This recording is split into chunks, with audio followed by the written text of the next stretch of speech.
C'est un séminaire, comme vous l'avez souligné, de 2 jours, autour de la coordination de l'action gouvernementale. Bien sûr que la plupart d'entre nous sont des nouveaux ministres, mais pas des nouveaux responsables, pas des nouveaux dirigeants.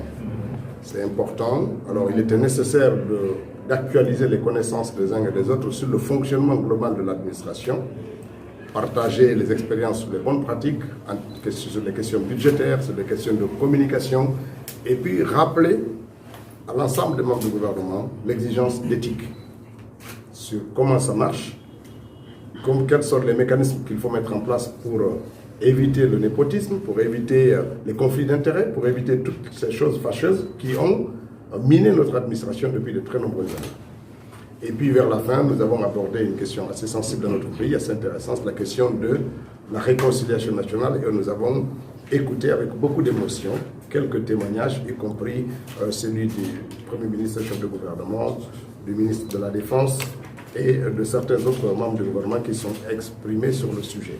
Donc, comme vous l'avez vu, c'est effectivement un moment d'échange entre les membres du gouvernement, un moment d'écoute avec l'animation des experts, et puis un moment de joie et de convivialité avec cette parenthèse culturelle qui nous a été servie par les artistes. On imagine qu'il s'est aussi agi on avait parlé hier des enjeux et des défis comment ça s'appelait déjà? La diplomatie. De la diplomatie guinéenne. Oui, qu'en est-il? Parce qu'on sait qu'on a des petits soucis avec certaines institutions internationales, notamment la CEDEAO et autres. C'est-à-dire qu'on a rappelé ici ce que doivent être les principes fondateurs, les principes normaux d'un État dans sa diplomatie. On a rappelé comment ça doit fonctionner. Et puis certains, comme on a des anciens diplomates, le général Bachir, il n'y a pas longtemps, était diplomate, le général Abakar Sidiki Kamara, il n'y a pas longtemps, était diplomatique, et puis diplomate, et puis il y a d'autres qui étaient aussi en poste à des niveaux stratégiques. Ils ont partagé un peu leur expérience, les difficultés que nos ambassades connaissent, et ont eu à faire un retour sur la nécessité de garder plus ou moins un nombre plutôt limité.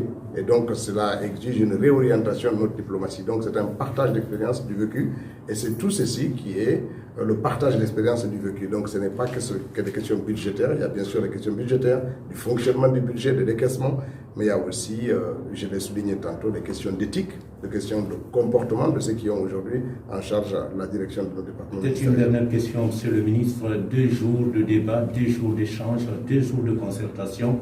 À quoi réellement peut-on s'attendre désormais du gouvernement? À une prise en compte de ces questions qui sont transversales, à une plus grande prudence sur l'engagement de l'État, et puis sur aussi le développement de certains réflexes. On est dans des périodes où chacun d'entre nous va être confronté à des choix des Guinéens pour participer à l'action de l'administration publique.